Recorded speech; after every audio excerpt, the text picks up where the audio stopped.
A new report has revealed that U.S. banks have been laundering billions of dollars for hostile foreign governments, terrorist groups across the country. As you know, I'm handling one of the biggest cases in the country. We've brought Iran into the case. We've brought international banks into the case where we had people like HSBC, some of the biggest banks on the globe that were laundering money for terrorists. And I was asked to get involved and build out that case. This is a whole new feature, though, isn't it? This is bigger than anything I've seen. Right. This should certainly, hopefully, help the case as well. Yeah, it will. Because these they're called the FinCEN files. And what this is, you have a lot of these banks here in the U.S., HSBC, J.P. Morgan, Barclays from England, Deutsche Bank, and banks from all over the world, really, that basically knowingly help terrorist organizations, drug cartels, hostile foreign governments that aren't allowed to move money, allowed them all to move money. And the other part of it is it's not just the banks knowingly doing this, because there's plenty of evidence in these papers, 2,500, I think there are. Oh, they know. No, they're doing it. But the governments have been sitting on this information because the banks do have to turn in their paper and say, hey, look, we think there's some fraud Okay, but here. let me tell you what happens from what we've already seen from the litigation that we've brought. They turn in the papers, and what that does is gives them plausible protection. Right. In other words, hey, we told you, government, but what you see is they continued exactly the same course after they turned in the papers. The problem is that the Department of Justice does not have enough courage to do what they need to do. They don't need to go after all of them. HSBC, remember the story we did on HSBC? They signed a 6 or 7 page document. They said, yes, we're laundering money. Yes, we know it's going to terrorists. Yes, we know that the money is being used to kill American contractors and contractors actually from all over the world. Yes, we know all that. Yes, we have the records that show all that. And you know what? You know what the Justice Department, Eric Holder did? Eric Holder made him pay $1.6 billion, $1.6 billion, slapped him on the hand. Nobody was even indicted. And they made far more than that. So they technically profited off of this. They made tens of billions. No, the projection was they made in excess of $30 billion. God. And the Justice Department fines him $1.6 billion.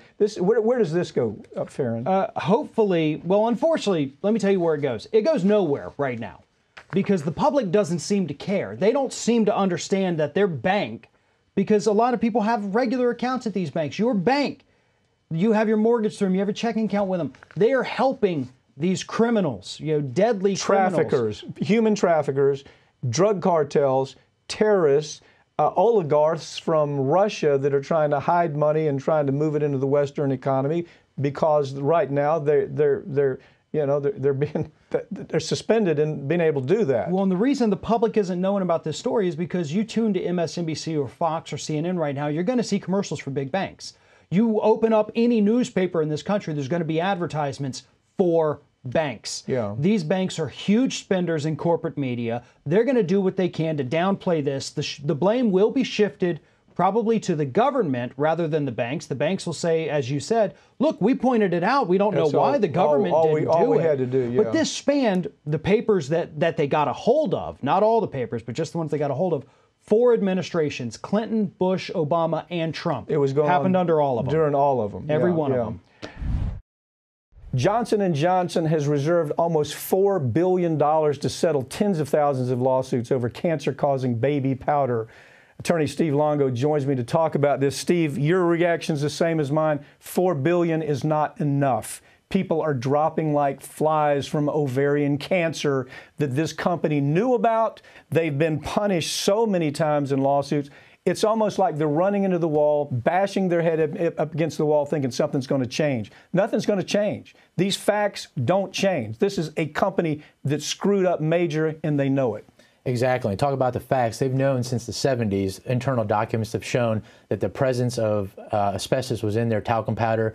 They didn't warn the FDA, they didn't warn their consumers, and here we are several decades later. Women are developing mesothelioma, but primarily that ovarian cancer, which these lawsuits are coming down on, and coming down on Johnson & Johnson hard with major Okay, verdicts. the significance of mesothelioma is that asbestos is the cause of mesothelioma. It's what they call a scar-based cancer. I've tried a lot of these cases. This is the same analysis here. This is a scar-based injury that is affecting women, the ovaries of women. It's causing scarring in there and resulting in cancer.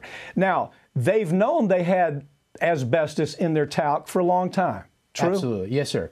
So they've known, like I said, the internal documents have shown since the 70s that the asbestos was present in their documents, or in their products, rather, as well as studies that have been going on since the 70s. I think the first study came out in 1971 that showed a possible link between talcum powder and ovarian cancer. That study was well known, well published. Documents throughout the 80s and 90s, as well as surveys and studies throughout that time period, showed that they were well aware of the risk of ovarian cancer, as well as the presence of asbestos. You did a checklist for me saying the number of times. Hit for $100 million, okay?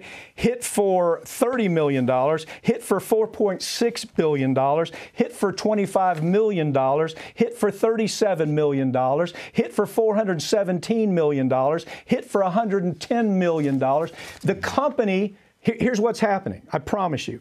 The CEO does not want to give it up because it's going to happen on his or her watch. This is how it happens. You don't want to make it, you don't want to pay out the big money on your watch. You want to wait till the next CEO comes along and pay it off.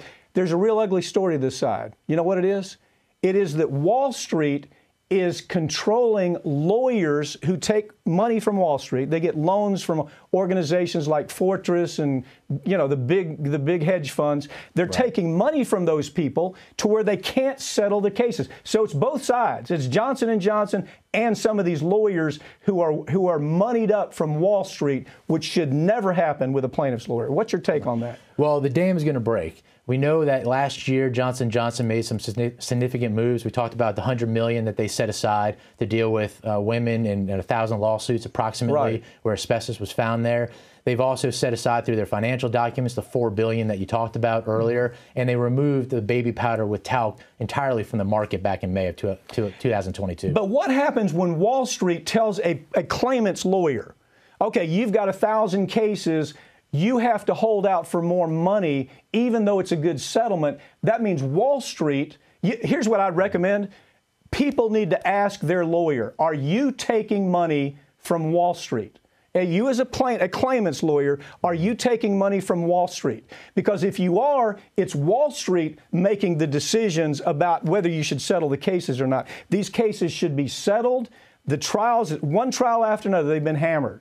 The CEO needs to give it up right now and say, look, I'm the guy that maybe has to pay out all the money, but I'll live with it. Got about 30 seconds. What's your take? Well, right now with the litigation, there is the MDL up in New Jersey that has approximately 25,000 cases. We are, full disclosure, we're helping to run that MDL. We are, and we're not taking Wall Street money, and we're fighting for them. Yeah. We're trying to get the settlements. Obviously, we're looking at that $4.6 million or billion-dollar settlement and verdict that came in St. Louis.